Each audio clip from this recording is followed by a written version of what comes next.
ஆரம்பிச்சு 3 நாள் ஆச்சு. இது வரைக்கும் வியாபாரம் நல்லாவே போயிட்டு இருக்கு. இனிமேலும் நல்லாவே போகணும். இப்ப கூட எம்பவர்டான படிச்ச பெண்கள் ஏமாந்துட்டு தான் இருக்காங்க. யாரை பற்றியும் நாம் குறைகள் சொல்ல வேண்டாம். இப்போ ஒரு பையன் வந்து கொஞ்ச நாளைக்கு லவ் பண்ணி கல்யாணம் பண்ணிக்கிறேன் சொல்லி ப்ராமிஸ் கொடுத்து அப்புறம் லவ் பண்ணி அந்த பொண்ணை விட்டுட்டு இன்னொரு கல்யாணம் பண்ணிட்டான்னா அந்த பொண்ணு போராடணுமா வேண்டாமா? எனக்கு தெரியல. அச்சச்சோ, போராடினா அதுக்கு பலன் உண்டா? அந்த ஒரு தாக்கத்துல இருந்து அவளால வெளியே வர முடியுமா? அந்த மாதிரி ஒரு இன்சிடென்ட் தான் நம்ம இன்னைக்கு பார்க்க போறோம். முஸ்லீம் தான், அப்பா அம்மா கிடையாது. சின்ன வயசுல பாட்டி வந்து அனாதை ஹாஸ்டல்ல சேர்த்துட்டாங்க. 1 + 2 அங்க தான் படிச்சேன். கூட பண்ணவங்க யாரும் இல்ல, ஒரே தம்பி மட்டும் தான். மும்பை அனுப்பிட்டாங்க. சரி, அது விடுங்க. அது இப்போ எதுக்கு? அதானா அப்பா வந்து சின்ன வயசுல இருந்தாங்க கேன்சர் சொல்லிட்டு. ஆனா அம்மா பத்தி எனக்கு தெரியாது. ஆனா அதுக்கப்புறம் பாட்டி தான் சொன்னாங்க சூசைட் பண்ணிட்டாங்கன்னு சொல்லிட்டு. அப்பா இல்லாதனால 1 + 2 அங்கே தான் படிச்சேன். அரபிக் ஸ்கூல், ஒன்லி முஸ்லிம்ஸ் மட்டும் தாங்க. ஓ, அப்படியா விஷயம்? அப்பாவோட அம்மா அவங்க தான் வந்து பார்த்தாங்க. ஆனா அவங்க கூட அவ்வளவு வர மாட்டாங்க. நான் அப்படியே அங்கே இருந்ததால எனக்கு எதுவும் தெரியல. அதுக்கப்புறம் வீட்டுக்கு கூட்டிட்டு வந்தாங்க. வீட்டுக்கு கூட்டிட்டு வந்து சித்தி சித்தப்பா அப்பா கூட தந்தவங்க 4 பேர் இருக்காங்க. அவங்க என்ன பண்ணாங்க, சரி ஓகே இவளுக்கு கல்யாணம் பண்ணி கொடுத்தலாம் அப்படின்னு சொன்னாங்க. இதெல்லாம் நடக்குமா? நடந்துருச்சு. கல்யாணம் பண்றது எனக்கு ஐடியா இல்ல, நான் படிக்கணும்னு ஆசைப்படுறேன் அப்படின்னு சொன்னாங்க. அப்புறம் எங்க பாட்டி ரொம்ப கஷ்டப்பட்டுட்டாங்க. ஏன்னா கீழே விழுந்து அவங்களுக்கு படுத்த படிக்க ஆயிட்டாங்க. அதுக்கப்புறம் நான் படிக்க இந்த சித்தி சித்தப்பால எப்போது நான் பார்க்க வந்திருக்கேன். அவங்க யாருமே இது வரைக்கும் நான் ஹாஸ்டல்ல 1 + 2 வரை வந்திருக்கேன். யாரும் ஒரு ஆள் கூட வந்தது கிடையாது. நான் இங்க பாரு 2 பிஸ்கட் போட்டேன், அவ்வளவு நன்றியோட இருக்கு. மனுஷங்க அப்படி இருக்கீங்களா? ஏன்டா அப்படி இருக்கீங்க? இப்படி திடீர்னு என்ன உண்மையில கல்யாணத்து மேல எல்லாரும் 4 பேர் என்ன சொல்லுவாங்க, அத்தம்மா இல்லாத பொண்ணை இப்படி வச்சிருக்காங்கன்னு சொல்லிட்டு அவங்க கெட்ட பேர் சொல்லுவாங்கன்னு சொல்லிட்டு அவங்க நம்ம ஆள் கொஞ்சம் பைசா பட்டு ஏதாச்சும் ஒரு பையனை பார்த்து கல்யாணம் பண்ணி கொடுக்கலாம்னு சொன்னாங்க. சுத்துங்க எனக்கு ஒன்றும் பிரச்சனை இல்ல, வருமானம் வருதுல்ல. நான் ஏதாச்சும் படிச்சு நான் இது பண்ணிக்கிறது அப்படின்னு சொன்னேன். நீங்க என்ன வளர்க்கல, நான் ஹாஸ்டல்ல தான் 1 + 2 வரை வளர்த்தேன். நான் அவங்களே பார்த்து அவங்களே நான் கல்யாணம் பண்ணிக்கிறது அப்படின்னு சொல்லிட்டு நான் சொல்லிட்டேன். எப்படி உனக்கு அப்படி ஒரு தாட் வந்து என்ன யாருமே பார்க்கல, நான் மட்டும் தனியா அனாதையா இருந்து இது வரைக்கும் நான் வாழ்ந்த வாழ்க்கை. அதனால எனக்கு யாருமே நம்பிக்கை கிடையாது. சித்தியும் சரி சித்தப்பாவும் சரி யாருமே கிடையாது. ஏன்னா அவங்க பிள்ளைய தான் பாக்குறாங்க, என்ன யாரும் பாக்குறது கிடையாது. நான் நிறைய பேசுறேனா, அதுக்கு நான் ஒண்ணும் பண்ண முடியாது. ஏன்னா நான் நிறைய இழந்திருக்கேன். அதுக்கப்புறம் காலேஜ் படிக்கணும்னு எங்க நன்னிட்டு சொன்னேன். எவ்வளவு அழுதேன் எங்க பாட்டி. அதுக்கப்புறம் எங்க பாட்டி சொன்னாங்க, சரி நான் காலேஜ்ல சேர்த்து விடுதேன் அப்படின்னு சொல்லிட்டு ஒரு கவர்மெண்ட் காலேஜ்ல சேர்த்து விட்டாங்க. உங்கள மாதிரி மனுஷன்லாம் இருக்கனாலதான் கொஞ்சமாச்சும் மழை பெய்யுது. காலேஜ்ல போய் டைம் பண்ணி விட்டாங்க. 1 வருஷம் தான். 2வது வருஷத்துல எல்லாரும் எங்க சித்தி எல்லாரும் சொல்லிட்டாங்க, என்ன ஒரு முஸ்லீம் பண்ண காலேஜ்ல எல்லாம் படிக்க வைக்கிறீங்க, ஆல்ரெடி படிச்சது போதாது, இன்னும் அதை படிக்க வைக்கிறீங்கன்னு சொல்லிட்டு எல்லாரும் கன்வின்ஸ் பண்ணி எங்க காலேஜ் போக கூடாதுன்னு. இதுதான் தவறான விஷயம். நான் காலேஜ் போவேன்னு அடம்பிடிச்சேன். சரி ஓகே அப்படின்னு சொல்லிட்டு அவங்க நாங்க அனுப்ப மாட்டோம், நீ போறதா இருந்தா போ அப்படின்னு சொன்னாங்க. 2 நாள் வீட்டை விட்டு வெளியில போயிட்டு ஃப்ரெண்டு வீட்டுல போய் நான் தங்கிட்டேன். நான் சொன்னேன், இல்ல நான் காலேஜுக்கு போவேன், என்ன நீங்க அனுப்பலனாலும் பரவாயில்ல, நான் போய் படிச்சு தீர்வேன். அப்படி அனுப்ப மாட்டோம், போறதுன்னா போனா உன்னை வெளியே போக சொன்னாங்க. ஆமா. அதுக்கப்புறம் அந்த புக்ஸ் அதெல்லாமே நான் வந்து பழைய இதுல பழசு வச்சிருப்பாங்கல்ல, 2nd இயர் 3rd இயர் அவங்கள்ட்ட இருந்து வாங்கி எப்படியோ BA நான் முடிச்சிட்டேன், ஒரு டிகிரி.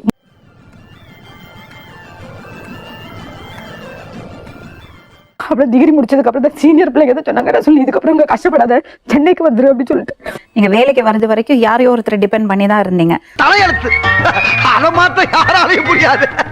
அது முடிச்சு வேலைக்கு வரும்போது எவ்வளவு சம்பளத்துக்கு ஜாயின் பண்ணீங்க? ஸ்டார்டிங் ஜாயின் பண்ணும்போது நான் சொன்னேன், ஆல்ரெடி எனக்கு எக்ஸ்பீரியன்ஸ் எதுவும் கிடையாது அப்படின்னு சொன்னேன். மினிமம் 7500 தருவோம் அப்படின்னு சொன்னாங்க. ஆனா நீங்க எவ்வளவு ஒர்க் பண்றீங்களோ உங்களோட பெர்ஃபார்மன்ஸ் பார்த்து உங்களுக்கு வந்து இன்சென்டிவ் உங்களுக்கு கிடைக்கும் அப்படின்னு சொன்னாங்க. தர்றானுங்க எல்லாம் மாச சம்பளம் தான், அதுவும் பொங்கலையும் புளியரையும் போட்டு கழிச்சு போறானுங்கம்மா. அங்க ஒர்க் பண்ணும்போது தான் அந்த 2010ல தான் அந்த பையன் கோட்டீஸ்வரர் அவன் சொல்லிட்டு அவன் எனக்கு பழக்கமானான். கோட்டீஸ்வரனுக்கு யாரும் இல்லாம இருக்கும்போது கோட்டீஸ்வரர் மேல உங்களுக்கு ஒரு ஆதரவு கொடுத்தா அவன் ரொம்ப என் மேல ரொம்ப கேர் எடுத்துக்கிட்டான், சாப்பிட்டியா வச்சு. ஏன்னா நண்பர்களே, நடிப்பு முக்காவாசி நடிப்பு.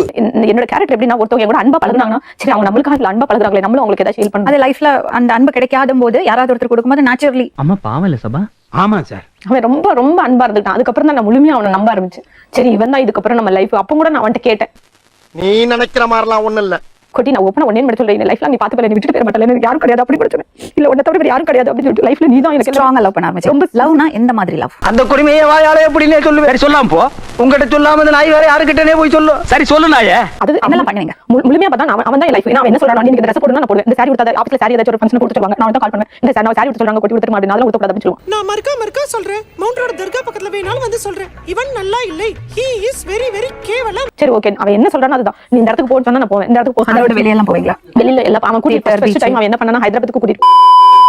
நான் ஹைதராபாத்துக்கு நான் வரதா ஐடியா இல்ல, எனக்கு பயமா இருக்குது. நான் தான் இருக்கிறேன்ல, அப்புறம் இதுக்கு அப்புறம் நீயும் நானும் நான் என்ன சொல்றேன், ஹைதராபாத்ல எங்க கூட்டிட்டு போனாரு? அவங்களோட ஃப்ரெண்ட்ஸ் ரூமுக்கு. நம்ம செஞ்ச புண்ணியம் இப்படி ஒரு இடம் கிடைச்சிருக்கு. திருமணம் பண்ணறதுக்கு முன்னாடி ஏன் இப்படி எல்லாம் பண்ணீங்க? நான் அவன் ஆல்ரெடி சொன்னேன், கொட்டி ஒன்னே மட்டும் சொல்றேன், மேரேஜ்க்கு முன்னாடி எந்த விஷயம் வந்தாலும் சரி நான் எதுவும் அக்செப்ட் பண்ண மாட்டேன். அது மட்டும் எனக்கு யாரும் கிடையாது, இன் கேஸ் ஃபியூச்சர்ல ஏதாச்சும் ஒரு ப்ராப்ளம் பண்ணா கூட என்னால முடியாது அப்படின்னு நான் சொன்னதுக்கு ஒரே ஒரு வார்த்தை சொன்னேன், நான் தான் இருக்கிறேன்ல.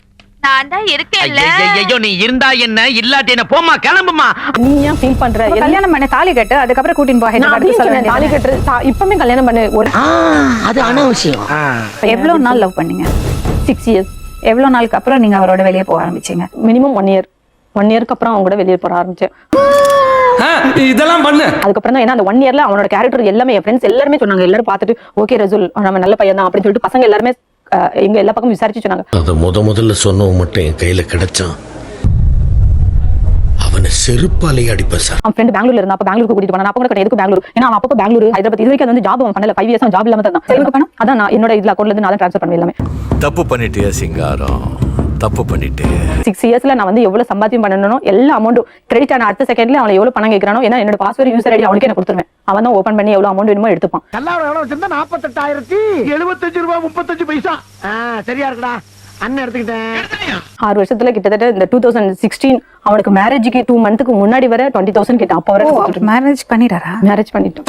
என்னடி சொல்ற நீ, என்ன சொல்ற, என்னடி சொல்ற? மொத்தத்துல உங்களை யூஸ் பண்ணாரு. இவ்வளவு உஷாரா இருந்து இவ்வளவு தூரம் படிச்சு இவ்வளவு எல்லாம் கஷ்டப்பட்டு ஃபைனலி கோட்டை விட்டுட்டீங்களேம்மா. என்னப்பா செய்யறது, விதி விளையாடுச்சுப்பா. நாயே நீ விளையாண்டு போட்டு விதி மேலேண்டா பழி போடுற, உன்னை அப்படியே குத்துறா. மொத்தத்துல எவ்வளவு காசு கொடுத்துருப்பீங்க இந்த 5 வருஷத்துல? 15 லட்சம் கிட்ட உனக்கு 15 லட்சம். நான் இது வரைக்கும் 18 லட்சம் கிட்ட நான் வாங்கியிருக்கேன். அதுல ஃபுல் அமௌண்ட் ஏன்னா நான் யாருக்கும் கொடுக்கறது கிடையாது. தம்பிக்கு கூட நான் ஒரு பைசா கொடுக்கறது கிடையாது. நாசமா போவேன், அழிஞ்சு போவேன். நீ நல்லா இருக்க மாட்டடா, நல்லா இருக்க மாட்டா. இவங்க லவ் பத்தி உங்களுக்கு தெரியுமாமா? ஸ்டார்டிங்ல இருந்தே தெரியும். நீங்க எல்லாம் அட்வைஸ் பண்ணலையா? இப்படி கண்மூடித்தனமா நம்ம அதை அட்வைஸ் பண்ணலையா? அந்த அத்தாரிட்டிலாம் எனக்கு இல்ல சார். ஜனங்களுக்கு சரியான விழிப்புணர்வு ஏற்படுத்தல சார். அந்த அத்தாரிட்டி உங்ககிட்ட இருக்குல்ல.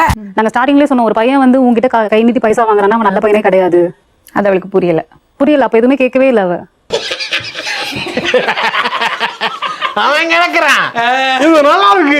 எல்லாரோட அவங்க ஃப்ரெண்ட்ஸ் நம்பர் தெரியும், வீட்டு நம்பர் தெரியும், எல்லாரோட நம்பர் தெரியும். அவங்க அப்பா எனக்கு கால் பண்ணி கேட்பாரு, கோட்டி எங்கமா இருக்கான், அவனை கால் பண்ண சொல்லுவாங்க. அப்பாக்கு தெரியுமா? அவங்க அப்பாக்கு தெரியும், அம்மா தெரியும், தங்கச்சி தெரியும். அவங்க அம்மா 1 மந்த் எங்க வீட்டுல தங்கியிருந்தாங்க. அப்ப கூட நான் உங்களுக்கு ட்ரீட்மெண்ட் எடுத்தேன். ஏன் இந்த ஃபீலிங்? ஒண்ணு இல்லப்பா, நீ செய்யற உதவிக்கு உனக்கு என்ன கைமாறு பண்ண போறேடா. எப்படி அவருக்கு கல்யாணம் ஆச்சுன்னு உங்களுக்கு தெரிஞ்சது? ஆனா அதான் 2 நாள் பேசக்கூடாதுன்னு சொன்னா. ஆனா அவன் டெல்லியில இருந்து தான் எனக்கு கால் பண்ணா, 2 நாள் பேசாத அப்படி சொல்லிட்டு.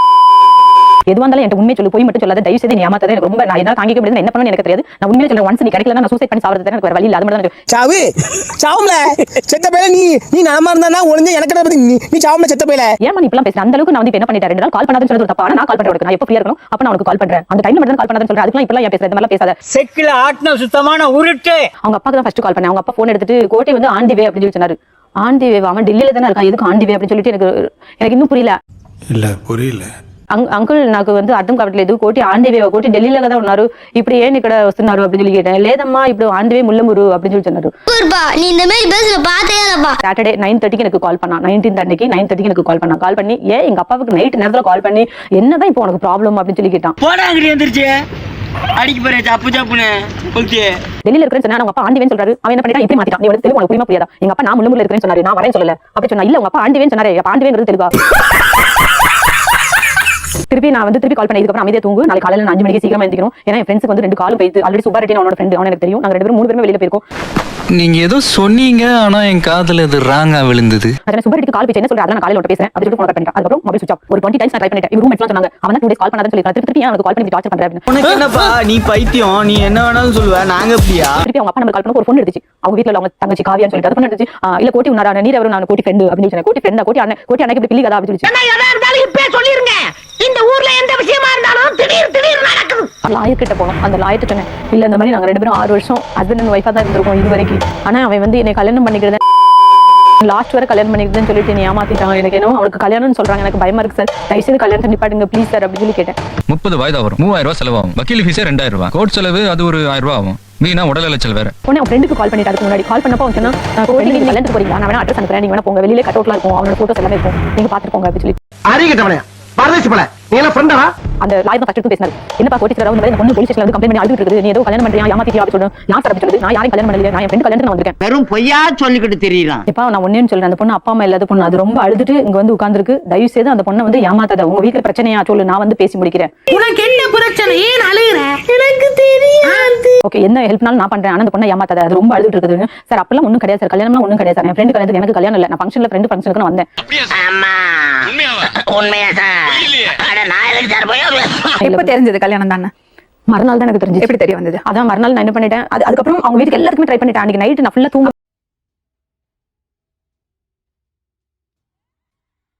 ஒண்ணுமே பண்ணல. என் கூட இருந்த ரூம்மேட் கூட சாப்பிடல, எதுவுமே பண்ணல. அவ அப்படி ஷாக் ஆகி என்ன விட ரொம்ப அழுதுட்டான்.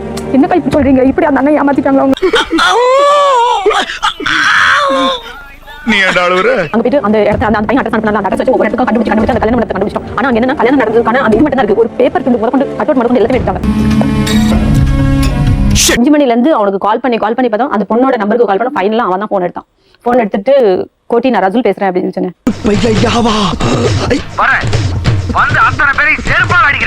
ஏன் கோட்டி நீ இப்படி பண்ணன, எதனால இப்படி ஏன் கல்யாணம் ஆயிடுச்சு என்கிட்ட ஒரு வார்த்தை ஏன் என்கிட்ட சொல்லல அப்படின்னு சொல்லி உன்னை பார்த்தே ஆகணும், இல்லன்னா நான் போக மாட்டேன் அங்கதான் இருப்பேன் அப்படின்னு சொல்லி சொன்னேன். நீ ஊருக்கு கிளம்பு. நீ ஊருக்கு கிளம்புன்னு. சரி வெயிட் பண்ண நான் வரேன் அப்படின்னு சொன்னா 2 hours 3 hours வெயிட் பண்ணேன். அவனுக்கு கால் பண்ணி பார்த்தா எடுக்கவே இல்லை. திருப்பி நான் SMS பண்ணிட்டேன், நீ இப்ப எனக்கு கால் பண்ணி நீ பார்க்க வரலன்னா அந்த போட்டோஸ் எல்லாத்தையும் நான் பொண்ணு வீட்டுக்கு அனுப்பிடுவேன் அப்படின்னு சொல்லிட்டு. இருந்தாலும் கடலமுத்து ரொம்ப ஸ்ட்ரிக்ட்பா. சிட்டா இல்லனா உங்க முன்னால எல்லாம் உத்தியோகம் பார்க்க முடியுமா? அப்பவும் ரெஸ்பான்ஸ் பண்ணல. அதுக்கப்புறம் என் ஃப்ரெண்ட்ஸ் எல்லாம் சொன்னாங்க இதுக்கப்புறம் நீ வெயிட் பண்ணி வேஸ்ட் ரசூல் அப்படின்னு சொல்லிட்டு தான் நான் என்னோட போட்டோஸ் நானும் அவனும் சேர்ந்து எடுத்த போட்டோஸ் எல்லாத்தையும் அந்த பொண்ணு வீட்டுக்காரங்களுக்கு அனுப்பி வச்சிட்டேன்.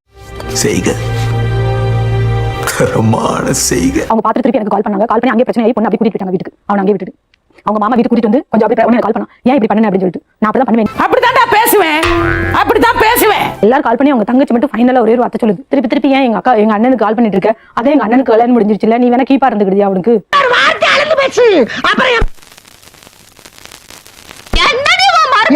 என்ன கோட்டி நீ இப்படி பேசுற, அப்ப எனக்கு லைஃப் என்னோட லைஃப் எனக்கு யாரும் கிடையாது, இப்ப நான் தெருவுல அனாத மாதிரி நிக்கிற, எல்லா பைசா உன்கிட்ட தான் கொடுத்துருக்க, ஒரு பைசா கூட என்கிட்ட இல்ல கோட்டி அப்படின்னு சொல்லி சொன்னேன். நீ வந்து இப்ப இதை பாக்கணும்னு சொல்றல, நீ ஹைதராபாத் கிளம்பி வா அப்படின்னு சொன்னா. அன்னைக்கு நைட்டே நான் 7 o'clock பஸ் ஏறி ஹைதராபாத்துக்கு காலையில அங்க போனேன். ஐயோ மீண்டுமா எனக்கு ஒரே ஒரு ஹெல்ப் மட்டும் ஃபைனலா பண்ணு அப்படின்னு சொன்னா. என்ன பண்ணணும் அப்படின்னு சொல்லி கேட்டேன். நீ வந்து அந்த பொண்ணோட மாமாவுக்கு கால் பண்ணி நான் மட்டும் தான் லவ் பண்ணியாச்சு, கோட்டி லவ் பண்ணல. இந்தாடா அவ செல் நம்பர், நீங்க தான்டா ஃபோன் பண்ணி சொல்லணும். ஃபோன் பண்ணியா இல்லையா? இல்ல ஃபோன் பண்ணல. அவன் ஃபோன் பண்ணி சொல்ல சொன்னா நான் சும்மா போன் கால் பண்ணிட்டு நான் உடனே கட் பண்ணிட்டேன். நான் பேசிட்டேன், நான் அதுக்குள்ள வெளியே எங்க போனா நான் பேசிட்டேன் அப்படின்னு. அதான் சரி. இப்ப என்ன வேணுமா? இப்ப என்ன சிச்சுவேஷன் என்னது இப்போ? அதான் மேம் அவன் தான், ஏன்னா எனக்கு யாரும் கிடையாது, அவனை தவிர எனக்கு வேற எது வழி இல்ல. என்ன பண்ண போற? திருத்த முடியாது, உங்களை திருத்தவே முடியாது. உங்களுக்கு முன்னாடி டவுட் மேம், ஃபர்ஸ்ட் அவன் எங்க ஆபீஸ்ல வர்க் பண்ணிட்டு இருந்தான். அங்க இருக்க பசங்களுக்கு என்னடா நீ ரசூல் கூட பேசிட்டு இருக்க, அந்த பொண்ணு மேரேஜ் பண்றியா லவ் பண்றியா? இல்ல அவன் ஃப்ரெண்ட் மட்டும் தான் நல்ல பண்ண சொல்லிட்டு அந்த டீம்ல சொல்லிட்டு அந்த பசங்க வந்து என்கிட்ட சொன்னாங்க. அடங்கம்மால பாரு கஷ்டம் எல்லாருக்கும் தான் வரும், ஆனா அந்த கஷ்டத்தை மீறி எப்படி நம்ம ஜெயிச்சு தைரியமா பாரு கீழே விழுந்தா கீழே படுத்து கிடப்பியா, எந்திரிச்சு நடக்க மாட்டேன். என்னால முடியல மேம், முடியல. தெளிவா சொல்லுமா என்னதான் வேணும் உனக்கு? மேம் நான் வந்தா லைஃப்னு சொல்லிட்டு நான் வாழ்ந்துட்டு இருந்தேன், அவ்வளவுதான். இதுக்கப்புறம் அவன் இல்லைன்னா நான் வந்து இருப்பானா இல்லைன்னு எனக்கு தெரியாது. செத்துப்போ நான் தடுக்க முடியுமா?